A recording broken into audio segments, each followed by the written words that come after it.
Historiquement vôtre. L'heure est venue d'écouter notre maître à tous, Stéphane Bern, qui nous livre le mot de la fin, chaque jour, l'histoire d'une expression qu'on utilise sans savoir d'où elle vient. Oui, Mathieu, si dans Historiquement Vôtre, vous m'aviez demandé tous les jours de venir vous faire une recette de cuisine, je vous aurais prévenu. Je vous aurais dit, Mathieu, c'est pas dans mes cordes. C'est plutôt dans celle d'Olivier Pouls, qui fait ça très bien. Mais au fait, c'est dans mes cordes. D'où vient cette expression ? Alors je sais que être dans les cordes, c'est à la boxe, ça veut dire qu'on est KO, mais c'est dans mes cordes, d'où ça vient ? Un rapport avec les cordes du violon peut-être ? Non, pas loin. Ce ne sont ni les cordes d'un ring de boxe, ni celles du violon, mais plutôt dans les cordes des cordes vocales.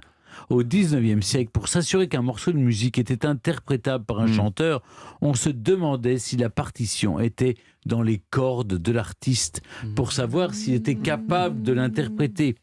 J'évoque ici plutôt les musiques classiques, les barytons, les sopranos. D'ailleurs, concernant les sopranos, sopra en italien veut dire au-dessus.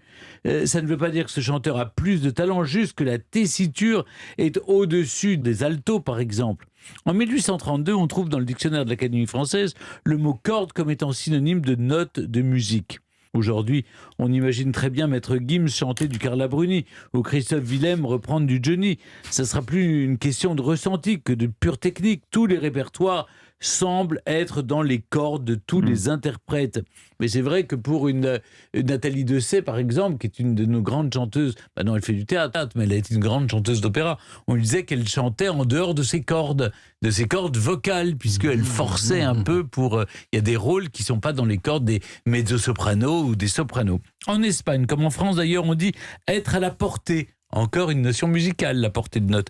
Au Brésil, on dit « c'est ma plage », pour dire qu'on s'y sent bien. Oh, comme je les comprends. En Suède, on dit « j'y suis bien comme dans la rue de maman ». C'est vrai, quoi de plus rassurant en effet que la douceur d'une mère. C'est dans mes cordes, ça veut dire être capable. Ça me rappelle une citation de Michel Audiard, un gentleman. C'est un type qui est capable de décrire Sophia Loren sans faire de gestes. Il a tout à fait raison, non ?